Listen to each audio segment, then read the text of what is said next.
Hi, everyone, and welcome. My name is Shoshana Resnikoff. I'm a curator at the Wolfsonian Florida International University, and I'm thrilled to welcome you all to another wonderful session of Art Deco Weekend at the Wolfsonian. For those of you who aren't familiar with the Wolf, we're a museum of art and design in Miami Beach, and we're located just a couple of blocks from the Miami Design Preservation League, MDPL, which organizes Art Deco Weekend every year. This is obviously a different format for Art Deco Weekend. For those of you who participated in the past, we are of course virtual for obvious reasons, but we're excited to be able to continue our relationship with MDPL and co-organize a series of talks hosted by the Wolfsonian. Today we have the great opportunity to digitally tour Saarinine House, the home and Gesamtkunstwerk, or total work of art, designed by Finnish architect Eliel Saarinen on the campus of the Cranbrook Academy of Art in Michigan. Leading us on this journey will be Kevin Adkisson, Associate Curator at the Cranbrook Center for Collections and Research. I'd also just like to note that the Wolfsonian and Cranbrook have a long and storied relationship. Our exhibition designer, Richard Miltner, who's going to kill me for sharing this, was a graduate of the Cranbrook Academy of Art some number of years ago that will go unsaid. And a former curator at the Wolfsonian, Sarah Schleining, was a curatorial fellow, and I also served as a curatorial fellow there. So it's great to be able to present this and even further connect the Wolfsonian and Art Deco Weekend to Saarinen House. If you are into house tours, though, I'd also like to invite you to attend our event tomorrow, where we'll have the opportunity to visit Hollyhock House, where curator of the house, Abby Chamberlain Brock, will give us a tour of this Frank Lloyd Wright masterpiece that was recently named a UNESCO World Heritage Site in Los Angeles. If you'd like to register for that program, you can do so by visiting our website, wolfsonian.org, and clicking the What's On link at the homepage. And we do hope you'll join us because it's going to be a treat. With that, I'd like to hand things over to MDPL Executive Director, Daniel Seraldo. Thank you, Shoshana, and I wanted to welcome everybody here and thank the Wolfsonian for another amazing program. MDPL and Wolfsonian have worked for many years together on the Art Deco Weekend programs. Often we've hosted them at the Wolfsonian during the physical event, but we feel so thankful now that we're taking the show on the road with this virtual tour. And for those of you who don't know, Mickey Wolfson was part of one of MDPL's first board of directors. And so we've had a long history working together. And if you can, leave in your comment, leave in the chat where you're joining us from. I see we have over 175 computers connected. So we're very excited to see you all here and enjoy the tour. Thank you so much, Daniel. And one note before I introduce our speaker, as Daniel said, please share where you're from in the chat.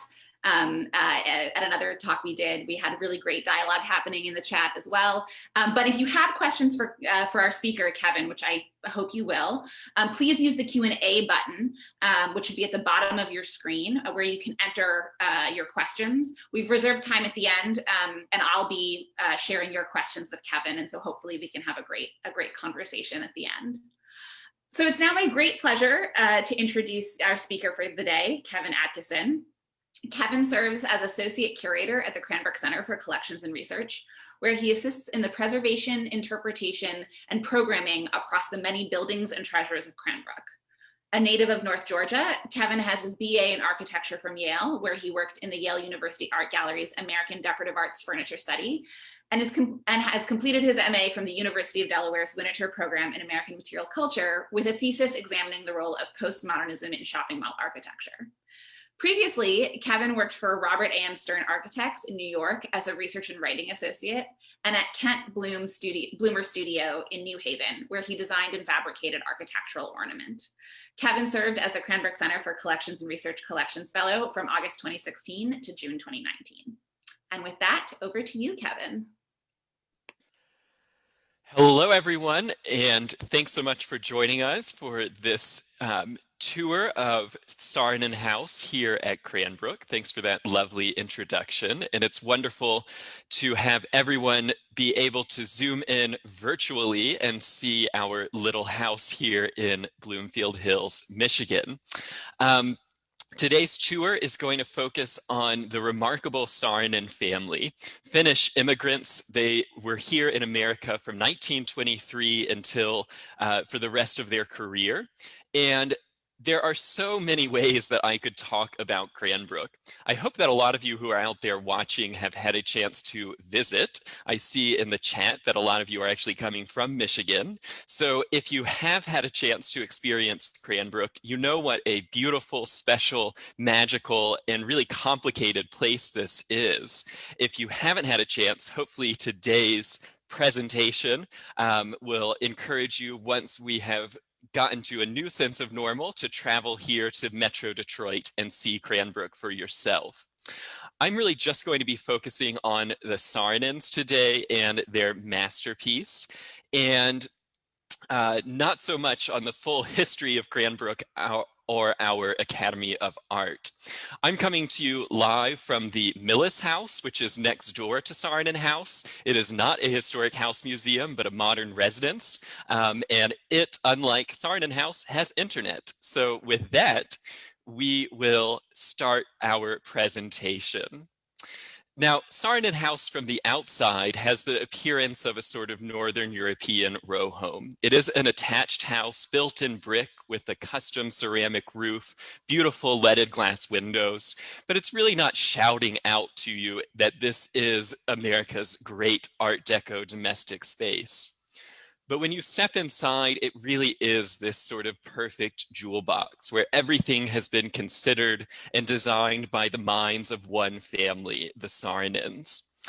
It's an Art Deco interior achieved through arts and crafts means.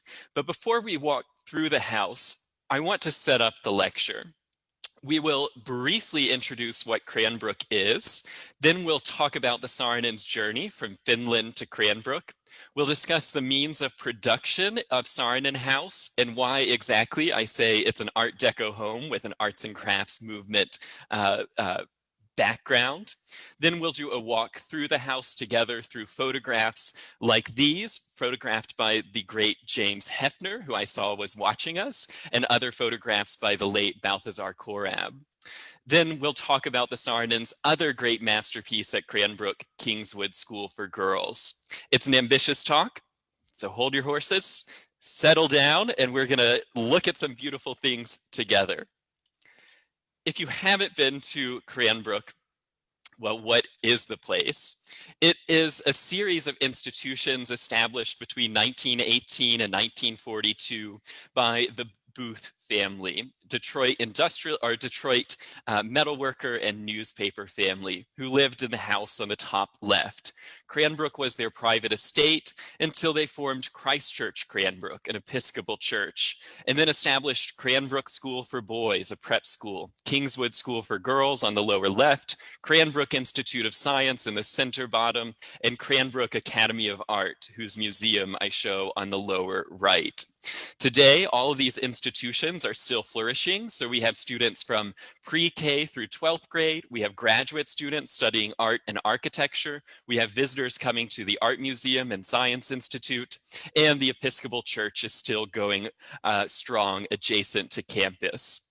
It is a living place, and so our architecture extends from the Saarinen era, which ended in 1950 with Eliel's death. It extends all the way to the present, and these are some of our newer buildings that you can experience when you visit campus. But today I want to focus on the Saarinens.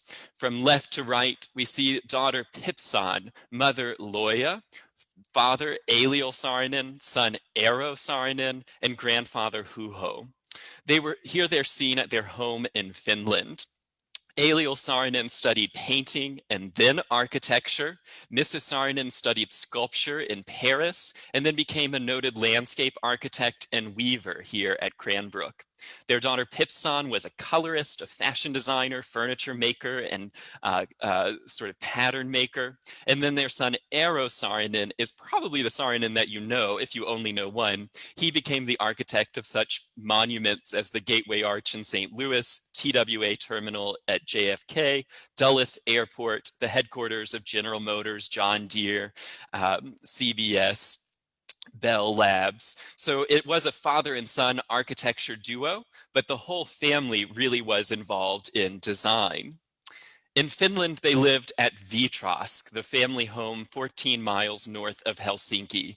Designed in the regional variation of the Finnish arts and crafts, everything inside was custom created by the Saarinens. So a rug hand-woven at the Finnish School of Handicrafts, depicting the story of building Vitrask. Furniture and lighting by Loja Saarinen, and then stenciling by different family members. Eliel Saarinen's architecture in Finland progressed from the sort of arts and crafts through the Art Nouveau and into the Art Deco.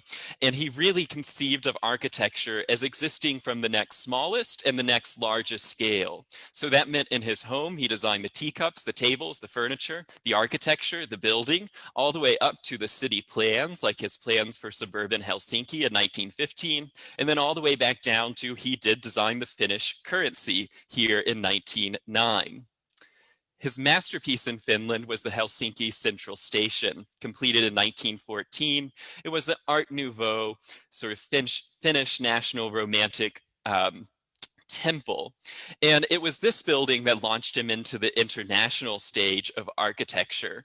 And he designed it from the studio at Vitrask, where out in this sort of wild forest, it was an atmosphere where the family lived, worked, and sort of designed all at once and always together. It was an atmosphere of extraordinary collaboration and extraordinary production. The Saarinens were happy in Finland, so why would they ever leave? We see them here on the ski slopes enjoying their sort of northern wilds. Well, in 1922, Loja had a dream that she found a lost jewel and returned it to its grateful owner in Chicago.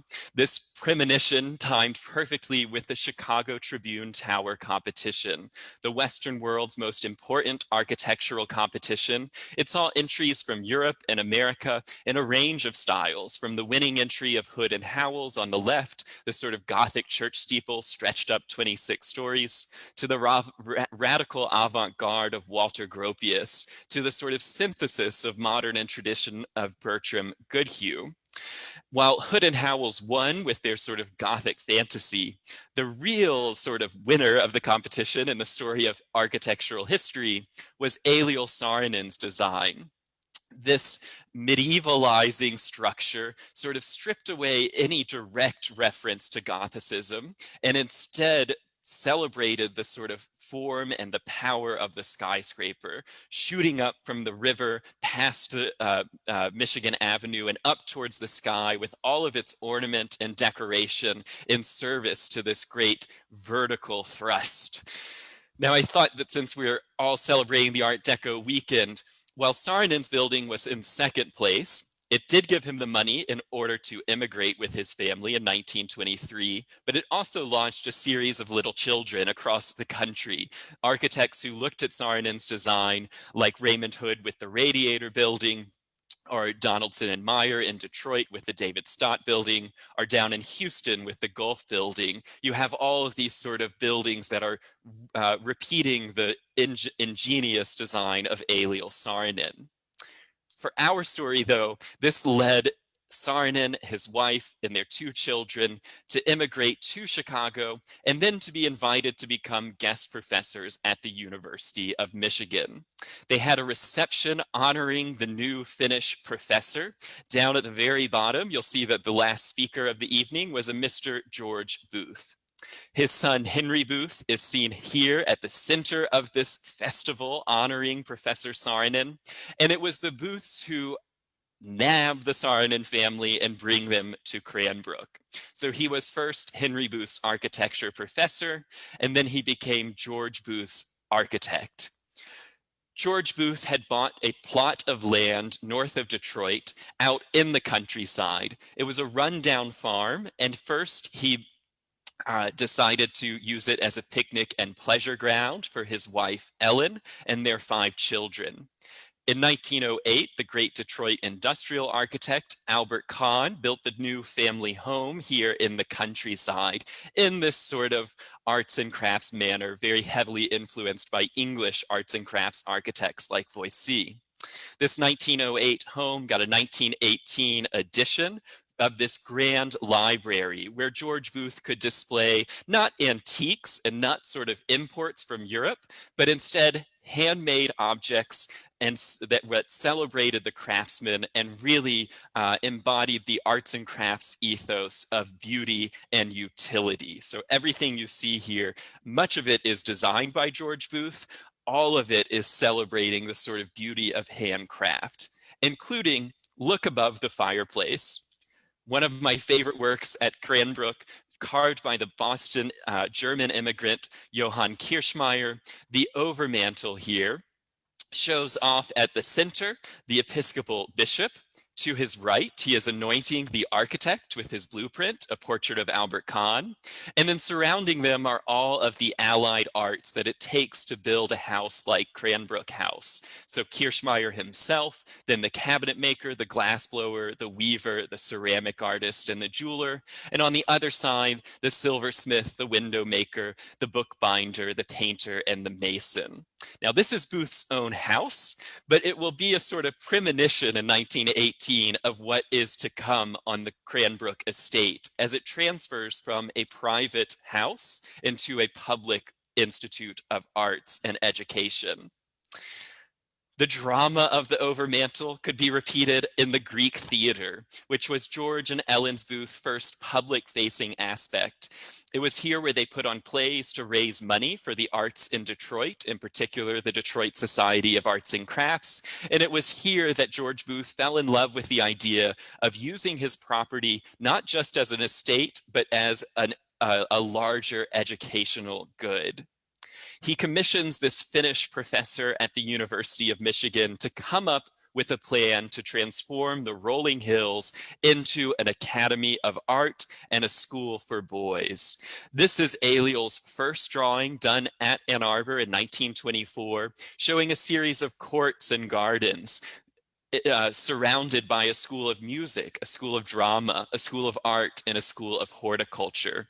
Organizing axes lead to fountains, and this really, and gardens, in this loose, informal arrangement of elements that create sort of endless variety of buildings and landscape and artworks. To convey this sort of scheme from the drawing, models were built by Mrs. Saarinen and their son Arrow, and the sort of detail of these models really is incredible, built in with natural materials like dried leaves and clay plasticine. This was the sort of vision of Cranbrook that became a reality first with the boys' school. Grades 7 through 12, it was meant to supplant the sort of prep schools back east where the Booths had sent their own sons and become Michigan's first great prep school. It's built in this unique combination of the English arts and crafts with the Finnish National Romantic and glimmers of the Art Deco. The 1928 dining hall, which is in the form of a Finnish medieval church, has architectural ornament that really is not historic. There's nothing Gothic about it. Instead, he's using geometry and line and lessons from things like the Art Deco show of 1925 in Paris that the Booths and the Saarinens had attended. And he's creating this sort of new, ingenious architecture. Inside, the boys sat beneath this great vaulted hall, underneath light fixtures designed by Eliel Saarinen, at tables designed by Eliel Saarinen, on chairs by Eliel Saarinens, with little crane inserts for Cranbrook, where the crane lands, designed by Eero Saarinen, eating off plates designed by Eliel Saarinen, with silver by Saarinen, wearing ties woven by Mrs. Saarinen, all of it in this sort of total work of art. At the end of this very formal dining hall is a clock by Oscar Bach, and it shows the different arts and crafts at different minute or hour hand. So at noon, you have the weaver with her thread. At 3 o'clock, the glass blower. 4 o'clock, the bookbinder. But in the center are two blacksmiths, the iron workers. George Booth descended from a long line of coppersmiths who came from Cranbrook, Kent County, England. And so George Booth, who was an ironsmith before he was a newspaper man, he always sort of viewed metals and iron as the sort of craft of Cranbrook. However, at the boys' school, there was not an actual forge. But at Cranbrook, by the time that this dining hall was completed and the clock installed in 1928, we were constructing the Cranbrook Forge. Part of a series of studios, these workshops are where the items used for the Cranbrook institutions and the items used at Saarinine House were created. Here we see John Burnett, a Scottish blacksmith who is working on a series of andirons designed by Eliel Saarinen. You see two of them in the foreground. And Eliel sketched endless amounts of andirons and ironwork for Cranbrook. And these sketches are now part of Cranbrook archives. There was also a silver shop led by Arthur Neville Kirk, who produced things like the cigarette case designed by Eliel Saarinen with its Art Deco lines and a man smoking a peace pipe at top. And you actually open it by lifting up the smoke from the peace pipe. There was a bookbinder led by Jean Eschman, who bound Art Deco tomes like the Odyssey here and also made all of Cranbrook's guest books and day books. A wood shop led by the Swedish craftsman Tor Berglund, seen here, adding a French polish to a cabinet, seen here with peacocks inlaid with different tropical hardwoods. Then there was the weaving studio, led by Loya Saarinen herself, who is seen sitting at this first loom. The woman standing next to her is Maya Anderson Virda, who was one of the most, if there is such a thing as a famous hand weaver, Maya Anderson Virda was probably Sweden's most famous hand weaver. And it was a real coup that George Booth and Loya Saarinen were able to convince Mrs. Virda to bring her technical and design expertise to Cranbrook to become the studio supervisor under Mrs. Saarinen, who, small secret, did not actually have a masterful sense of weaving. She had studied sculpture and was known more for her design than her technical know-how. The weaving workshop had a small showroom designed by Eliel Saarinen, where you could come and see rugs like this piece, which I pulled out because it is a reproduction woven at Cranbrook of a 1925 design by Mrs. Virda that was used at the Swedish pavilion of the 1925 Paris Art Deco show. This rug, woven in 1929, was used in the library at Cranbrook. Underneath the weaving room, the weavers worked underneath these allegories of weaving painted by Detroit artist Catherine McEwen. You see on the left a woman who is picking cotton, and on the right the harvesting of flax for linen. So again, the idea that the art and architecture and the means of production are all layered together in this place. The very first product out of Studio Loya Saarinen, Cranbrook Rug #1, is in the form of an Islamic prayer rug designed by Mrs. Saarinen. It has a tree of life at the center, 1928, the year it was woven. And then on the top left, a little mason who is crafting his sculpture. And on the top right, a little house. So art and architecture subsumed into this Finnish raya weaving. Now, the actual laborers were mostly immigrants like Tor Berglund on the left from Sweden and Virda and two of the weavers she brought over from Sweden. And the products of Studio Loya Saarinen ranged from sort of Scandinavian folk, like on the left, to these more new Art Deco patterns, like on the far right, and Loya Saarinen's own aesthetic, the only rug in this photograph designed by Mrs. Saarinen, which very much mirrors the sort of architectural lines of her husband's work. To actually produce the monumental rugs at Cranbrook, there were 12-foot looms that would be led by 4 or 5 Swedish weavers. These are not students, these are immigrant weavers who are trained in the best Swedish schools. And they would work on a rug like in the foreground, 12 feet by 24 feet for say 5 months at about 25 cents a day plus room and board. Once they had finished weaving these rugs, they would take them onto the Cranbrook grounds, and all of those who had been involved in the production would be photographed with their new hand weavings. So this is taking place from 1928 until the 1940s in the Cranbrook Arts and Crafts Studios. As the craft studios are forming, we also begin the Cranbrook Academy of Art, introducing the fine arts of painting, sculpture, and architecture. And as the academy grows, and this is separate from the School for Boys and School for Girls, the campus of the academy grows. And so we have wound our story from Finland through the Finnish arts and crafts, the English arts and crafts, through Chicago, Ann Arbor, and we have found ourselves walking now towards Saarinen House. Academy Way is the heartbeat of Cranbrook Academy of Art. And this is the public entrance. As you walk down the sidewalk, this black car is parked directly in front of the Saarinen's house. The Saarinens never drove, so I'm sure that is their chauffeur. And again, Saarinen House from the outside as seen a couple of years ago in this James Hafner photograph. The Saarinens didn't get this house because they were famous Finnish designers, but because Eliel Saarinen was elected as the president of Cranbrook Academy of Art, and he designed this home as the president's residence. Stepping inside through the foyer, we see our first hand-woven rugs and the stairway running up parallel to the street. We're going to walk between those portières, our curtains, velvet curtains, into the living room.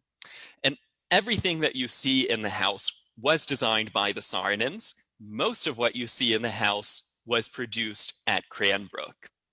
The rug was woven by Studio Loja Saarinen and designed by Eliel and Loja. The cabinets made by Tor Berglund and designed by Eliel. Even the books that so beautifully coordinate with the golds and red tones were rebound at Cranbrook so that they would match the room. And they are in the languages that the Saarinen spoke and read. Finnish, Swedish, Russian, French, German, and only after coming to America, English. Now, the fireplace was made at the Pewabic Pottery in downtown Detroit, not for Cranbrook, but for the 1929 exhibit, The Architect and the Industrial Arts at the Metropolitan Museum of Art. This exhibit was meant to be essentially an American rebuttal to the 1925 Paris Art Deco show. And so it celebrated American architects and their leadership of contemporary industrial design. Eliel Saarinen was the exhibition designer and contributed this dining room. And you see here all of his furniture, his glassware, his rugs, Mrs. Saarinen's weaving, wallpaper by their daughter Pipsan, and then the tile fireplace. It was dismantled in Manhattan and reinstalled at Cranbrook in 1930. It was produced by Mary Chase Perry Stratton in the Pewabic Pottery in downtown Detroit, a great arts and crafts institution. And it features this wonderful sort of raisin color with her signature iridescent or metallic glaze around the edge. Moving from the fireplace, let's look to the right to that portrait. This is an example of Eliel Saarinen's painting. He learned how to paint in the 1890s. He sort of, in 1922, painted this portrait of his wife, and she looks like she's in the 1890s, but I think it does demonstrate his skill with both fine art and applied art. If we open that cabinet underneath Mrs. Saarinen, we see this sort of element of surprise and delight. 2 peacocks inlaid into the wood. Eliel Saarinen thought that the architect designed for all scale, small and large, and that as you shifted from the scale of the landscape to the building, to the interior, to the cabinet, every shift should bring you a moment of surprise and delight, like opening a cabinet and finding these 2 highly stylized peacocks. Looking straight on into the book room, this furniture suite by Eliel Saarinen with the heavily upholstered chairs where Eliel and Loja would retire at 4 p.m. each evening to do their correspondence, work on a hand loom to work out colors, and to just generally enjoy the afternoon company. They would sit between their books and alongside a series of sculptures collected by Mrs. Saarinen. She collected contemporary art. Eliel collected Finnish antiques. We see the Primavera vase by the Atelier Primavera in Paris. We see a young Pegasus by Victor Schreckengost, famous for his jazz bowl, fired at the Cleveland Institute of Art when Victor was an instructor there. On the right-hand side, we see head and torso of a young woman by Rudolf Norlein, Austrian, and then the Tree of Life by Lily Marcus, a Hungarian artist. All of these from the family collection. And then the last piece in the living room I want to discuss is on the far left of this image, this 1908 globe, which is resting on a 1932 globe stand. Designed by the Michigan architect J. Robert F. Swanson. Mr. Swanson had been one of Eliel Saarinen's students at the University of Michigan.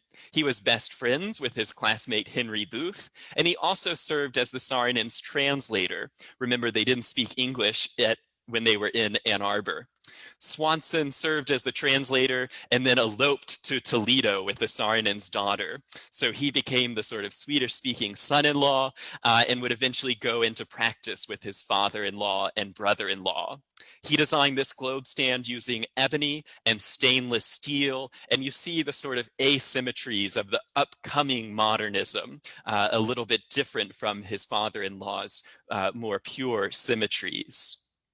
The most remarkable room is sort of to the left of the globe stand. Through another set of velvet portieres, we enter into the Saarinen house dining room, where guests would join the Saarinens underneath this great golden dome pressed into the concrete ceiling, illuminated by a suspended brass light fixture that is hanging down from turned brass rods connected by little brass peacocks. And then underneath, from the Society of Master Craftsmen in New York, Eliel Saarinen's design for a dining room table in Hollywood and inlaid ebony. The table expands using a series of melon rind-shaped table leaves that slot into the table. And once it is expanded, Mrs. Saarinen hand-wove coral linen tablecloth, where she then hand-embroidered a design that matched the ebony inlay, and then added hand-done lace around the edge.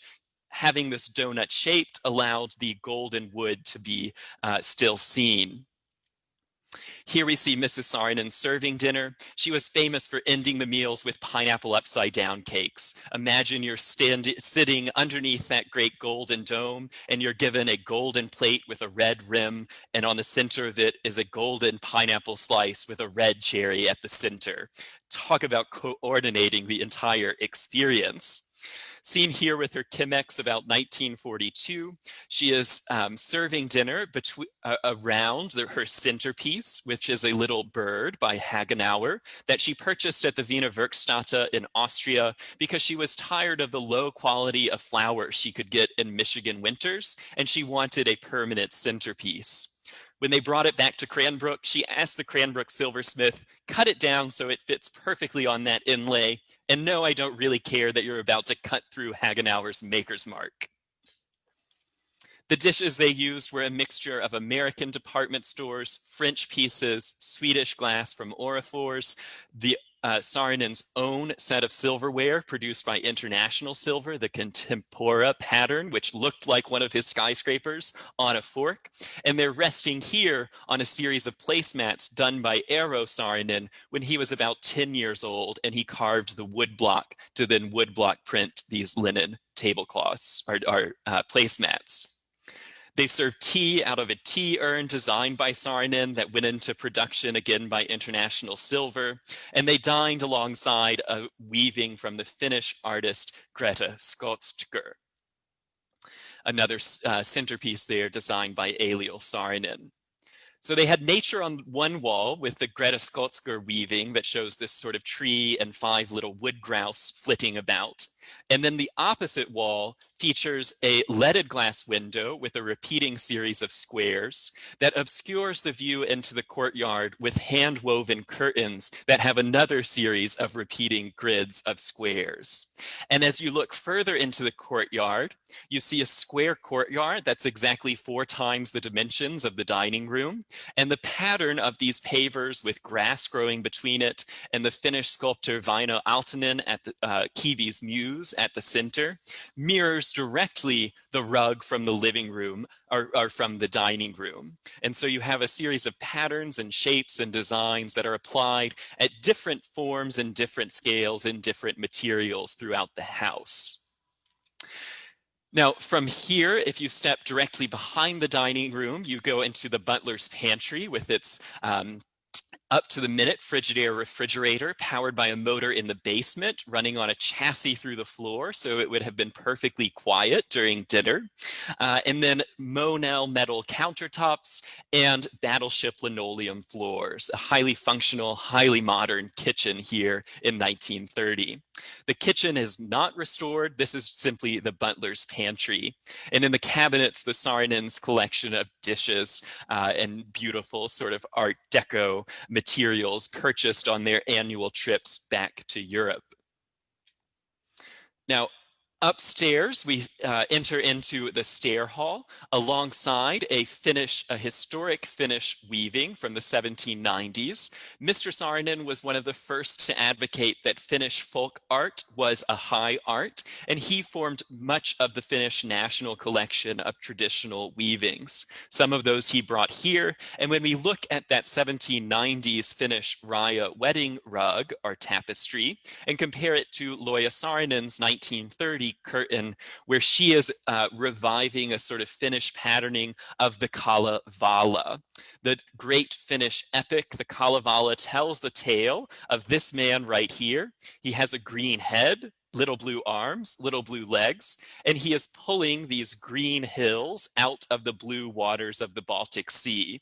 And then every night when I put the house to bed, I assume he skimpers up the linen weave and he goes back to the heavens depicted here at the top of the curtain. But again, look at the way that textiles are interacting within the leaded glass window of Eliel Saarinen. And this window faces due west, and as the afternoon sun sets, the leaded glass design is projected onto the light weave of the curtain and then onto the opposite wall. The largest room upstairs is the master bedroom, where we see these wonderful sort of streamlined Art Moderne chairs designed by Bob Swanson, the furniture designed by son Eero, the rugs by Maya Anderson Virta, and the upholstery by Loija Saarinen. That is Loija's grandfather against the wall, and 2 beds as would have been sort of typical for a house of their status. Now, I love again the way that light projects through the curtains of the master bedroom. The ruffles often catch guests off guard. I'm sure you, my highly dedicated and passionate fans of the Art Deco, know that this sort of ruffled domestic space was very popular, even if today we imagine the Art Deco more in sort of civic structures and in industrial designs with streamlined curves and smooth materials. This really rather sort of floral flourish of these ruffles would have been quite popular. I think of flapper dresses when I look at this coming out of the 19-year-old Eero Saarinen's imagination. Eero also designed for his mother this vanity set produced by Caldwell and Company of New York with 2 light torchères and then a 3-part mirror with a wonderful little flame at the top.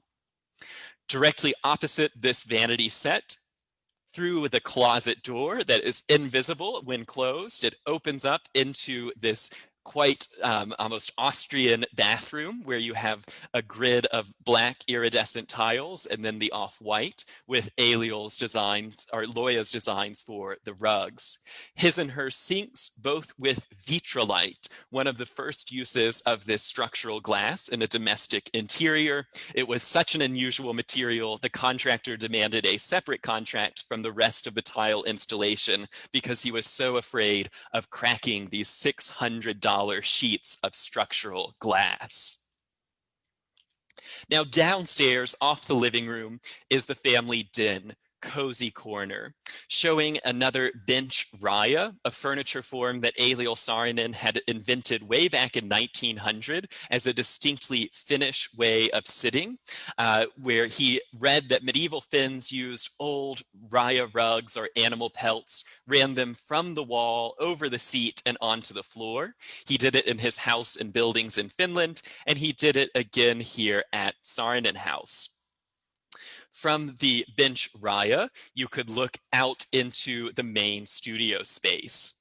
The space was flexible, sometimes had drafting tables, sometimes was set up for more formal events. The chairs are designed by Eero Saarinen for Kingswood School at Cranbrook, tubular steel, chrome-plated, made by the Ypsilanti Reed Company of Iowa, Michigan, who made a lot of Donald Deskey's furniture in the 1920s and 30s. The tables are Swedish by spent tin. At the back of the studio is a bar cart designed for the 1935 exhibition at the Metropolitan Museum by their son-in-law Swanson. And the whole family really was involved in these traveling exhibits. And so Hipson Saarinen, their daughter, who had done much of the color schemes here in the house, also designed this barware around the same time. In the back of the studio was Eliel's own desk and chair designed by Eero Saarinen with a built-in radio cabinet that plugged in to speakers throughout the home. And so sometimes it was set up for these more formal occasions, and then often it was a workspace with drafting tables brought in. And here is a whole display of a tapestry being produced in 1940 for one of Eliel's churches in Columbus, Indiana. And here we see Eliel and Loya discussing the Sermon on the Mount tapestry on the paper cartoon. So the Saarinens at work. But Cranbrook was also a place where the Saarinens could be at play. And so here you see Eliel as president and Loya as first lady of the Crandemonium Ball of 1935. And you see that they're wearing these sort of architectural hats. She has sewn a dress and a coat that coordinate with the buildings. They're sitting atop one of her rugs. And Eliel and Loya really were the center of this growing Cranbrook Academy of Art. From 1932, when the Academy was established, until 1942, when the museum on the right was opened, Eliel Saarinen oversaw not only the formation of one of America's great experimental artist colonies and schools, but he also built a series of studios, workshops, residences, dormitories, museum, and library for the use of the students. The Cranbrook idea was quite elegantly captured in one tapestry from 1935, woven and displayed first at the World's Fair in San Francisco of 1935. The Cranbrook map tapestry shows the institutions as built and being built at the same time. Cranbrook School for Boys here on the left, Cranbrook Institute of Science here at the top center, Kingswood School for Girls, the Cranbrook Pavilion, and then at the center, the Academy of Art with its as yet built museum complex, and then Saarinen House right here. But I want to draw your attention to the lower right of the map tapestry, as we see two figures standing atop the building that this was constructed for. We have Eliel Saarinen on the left with his painter's palette. Remember, he was a painter before he was an architect, and he is handing a building off to George Booth, who is represented as a penguin in his then quite fashionable penguin suit, the tuxedo. And they really did have a remarkable patron and artist relationship. In between the two is the Swedish sculptor Carl Millis, represented by one of his Triton sculptures. And just to conclude today's talk, I want to talk about the masterpiece of the Saarinens that was designed and realized essentially concurrently with Saarinen House, and that is Kingswood School for Girls. it repeats this motif of the stepped pyramid in a variety of materials outside and inside. So from the main gates designed by Saarinen, looking towards the main chimneys, you approach this buff brick and Mankato Kasota limestone building underneath the largest copper roof ever built in America. And when you step inside, that front window becomes this tapestry of light surrounded by tapestries woven at the schools. And then you turn the corner and you enter into the girls' dining room. Completed in the middle of the Great Depression, 1931, it has furniture by Eero Saarinen.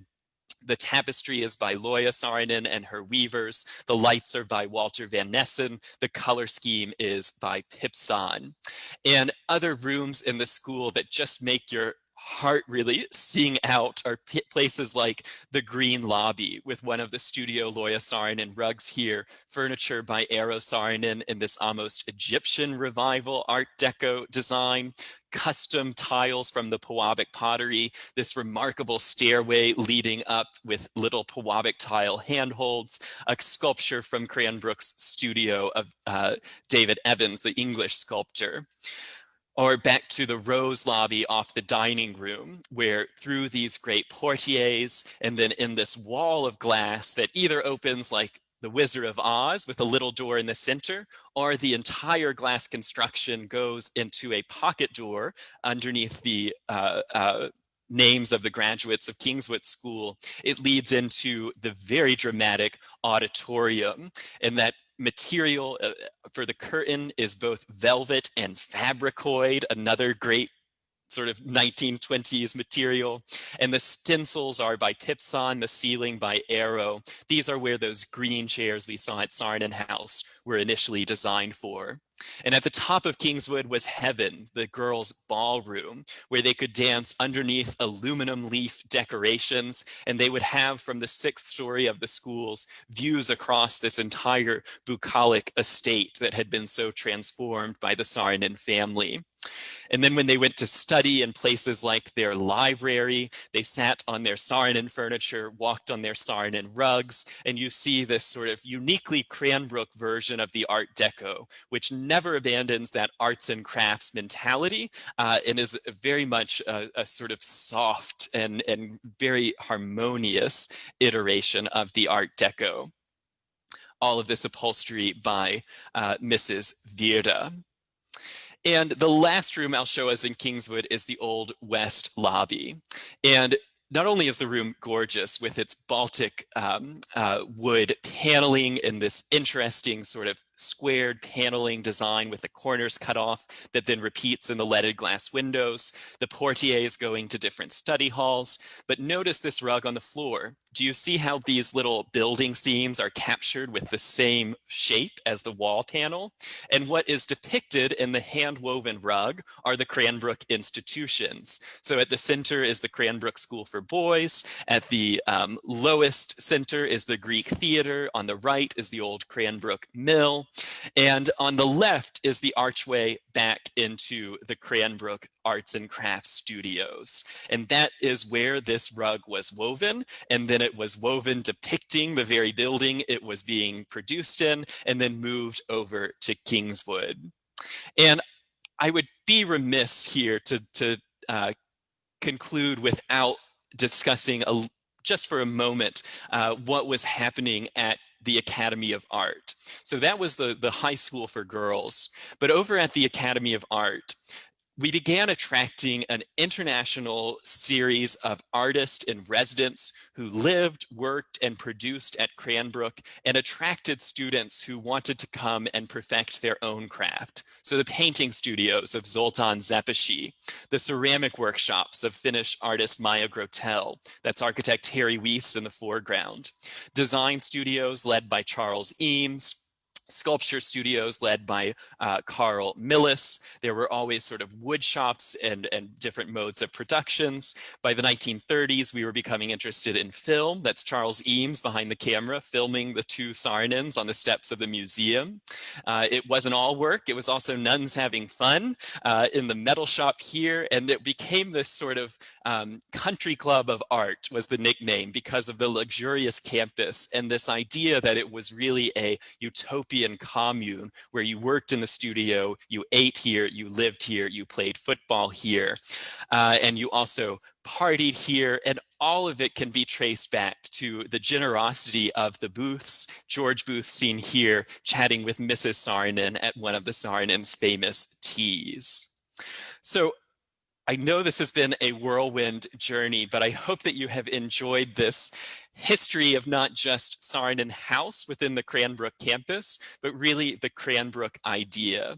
And I can't let you go without knowing that we are still a living, breathing school of art. As I've been talking to you, I have been watching students moving furniture and paintings and all sorts of things as they prepare for midterm reviews that start on Monday. And so whether it's the bucolic initial studios of the arts and crafts studios from 1929, or it's the 1942 Museum of Art, Cranbrook is a living, working place that has produced and continues to produce artists of really world-renowned and of great contributions to the look and future of America. It is this sort of unique position of an American institution where it achieved the goal of raising the applied arts, the arts and crafts, into a fine art. The story is incomplete because it is still a vital teaching institution. So with that, thank you so much for joining us on this whirlwind journey. And I know there must be lots of questions. So I'll stop sharing if Shoshana has the questions. Absolutely. And I'm just going to restart my video. Kevin, thank you so much. As always, you never fail to impress. And Cranbrook is such a rich and phenomenally, as you said, organic and continually active community. And so we are so appreciative of this glimpse into that community and into the Saarinens. We have a ton of questions, and we, want to be conscious of time. So I'm going to pick just a couple. Some of them I've tried to answer as we've gone on with the information that I remember from my time at Cranbrook. But I also urge everyone who has been inspired by this experience to check out the talks that Kevin gives for the Cranbrook Center for Collections and Research on Instagram and on Facebook every week. I tune into them nearly religiously. They are a treat. And so if a question that you asked here, if I'm not able to get to it, there are more ways to find out. There's also a really active blog, Cranbrook Kitchen Sink, that Kevin and others contribute to. Yeah, so, and just on that note, so do find us on Facebook, Cranbrook Center for Collections and Research, or Instagram at Cranbrook Center. I do 2 live tours every week on Tuesday and Thursday. And on January 25th, I'll be starting a history of American architecture through the lens of Cranbrook, and that's a 5-week series. So shameless plug, sign up for that over at center.cranbrook.edu. Wonderful. And we do have time for a couple of questions, so I don't. Okay, let's go. Everyone stay tuned. So I would like to start with Suzanne's question, who had a really great, made a really great point. She says, there doesn't seem to be a single theme running through the house. Different colors, pink in one, green in another, and different influences, Finnish heritage, Swedish Art Deco. Was that eclectic approach intended, or was there initially going to be sort of one consistent idea running through the house? Really great question. What's remarkable is that Saarinen deals more in sort of harmonies. And so as you walk through the house, it's all about the way that light comes in. It's very specific as to whether he's illuminated the ceiling and it's reflecting back, or whether it's a window that's shining in here and here.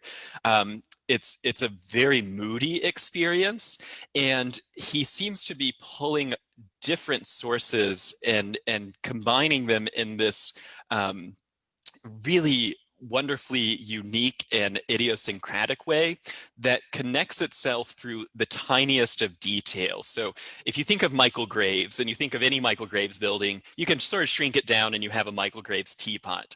With Saarinen, he never is doing that. Instead, it's things like the 1/8 of a circle leading to a direct right angle.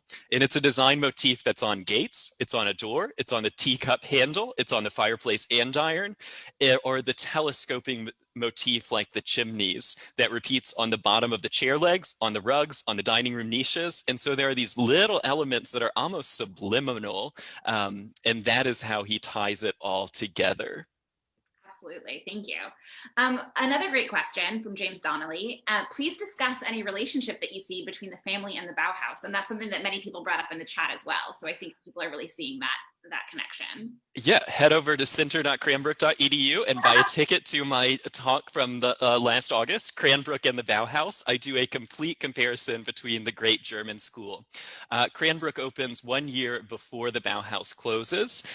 Cranbrook's second head of design was the only American graduate of the Bauhaus. There is very much a connection between the two. The difference is we are not a social revolutionary. We have very little sort of political or even reform ideas. We are always rooted in this arts and crafts ideal, in the American arts and crafts, which is not the political William Morris. Eliel Saarinen did not ever want to teach one idea or one way of doing things. So he made his architecture students learn to weave and throw pots. And if you came in strongly focused on one idea, he would direct you to experiment in another way. I think it's why the diversity of our graduates is so high. And it's very different from the sort of model of the Bauhaus where you work your way through the primary course and everyone is doing these almost spatial and color experiments. Cranbrook had none of that. It was, you came in and it was like, oh, you want to weave? Well, let's start building your loom. Like, do you know how to work wood shop? Definitely. And I'll just say, I mean, that tradition continues to this day, right? Mm-hmm. Students, right. You know, I remember when I was there, you'd meet a student and they'd tell you that they were in the sculpture department, and then they'd show you their work and it was entirely photography. Right. Yeah. And so, you know, that sort of interdisciplinary thinking was really core to the school and continues to be the appeal. Another really great question, which I think is a really interesting one. You know, given that a lot of this building is happening in the 1930s, which were a troubled time financially in the United States, how did the campus stay afloat? And really, was there a sense from the greater Detroit, Michigan community that there was like a lot of opulence at the sort of concentrated at the campus? Good question. You know, it is the interesting, people don't expect Detroit to be the center of Art Deco, but they really don't expect Detroit to be a real center of the arts and crafts. And so many of the auto industry people were deeply invested in the arts and crafts movement. So that is one thing that keeps it afloat, is there is a great community force that appreciates Cranbrook. George Booth spent his wealth building this, and he left his wealth well before his death, 30 years before he died, to ensuring that the Cranbrook idea would continue. Later in his years, as he was becoming more and more ill, he had those models destroyed because he said, I don't want people to think I started something I couldn't finish. So in Booth's mind, Cranbrook was not complete. I think it is incredible that this is a sort of Depression era enterprise, but there were all sorts of things like firing all the craftsmen during 1931 and making them go work at the Chicago World's Fair because they couldn't pay them, or simply not paying them and saying, sell some rugs if you want to make ends meet. So there's lots of little stories, and it included the addition of, Loya always resented what she called her hobby girl weavers, who were people who were community housewives who came and learned to weave because she needed the income. So they were all doing these ways to try and make ends meet, but it is George and Ellen Booth's money from the Detroit News that kept us afloat. Wonderful. And there are two more questions. One is from here, and then the last is my question because it's my prerogative. Someone asked, David Werner asked, to talk a little bit more about Saarinen's relationship to Carl Millis, who is, of course, an important figure in Sweden and in Cranbrook's campus. Yeah, well, look forward to May 25th when my new film on Carl Millis in America is coming out as part of the Center's fundraiser. The story of Carl Millis, he was a student of Rodin. He was debatably the most famous sculptor in Europe, certainly in Scandinavia. George Booth saw his work at the Brooklyn Museum of Art and said, what would it take to get you to Cranbrook? And Millis said he wanted to feel at home and have plenty of space to work and never teach. So George Booth then purchased 75 Millis sculptures, built him 3 studios, and he never had to teach. So they were friends. They knew each other from the 1912 Stockholm Olympics, the Saarinens and the Millises. Here at Cranbrook, Frank Lloyd Wright called Millis the power behind the throne. I don't think that's quite true. Millis really was a much more elusive figure. He was at his worst only at Cranbrook once a month, one month a year, but he was quite successful in building up the fine art. So if Eliel was the magnet for the architects, Millis was the magnet for the sculptors and the painters. Millis always sort of resented that there is only one piece at Cranbrook that Millis made for Cranbrook. Every other Millis piece that you saw go by was sculpted for a site elsewhere and purchased for Cranbrook. So they had a tense relationship, and sadly it did devolve over the years because of that resentment of Eliel always building these buildings and leading the academy, and Millis never getting the commission and really not having a day-to-day role in what the academy would be.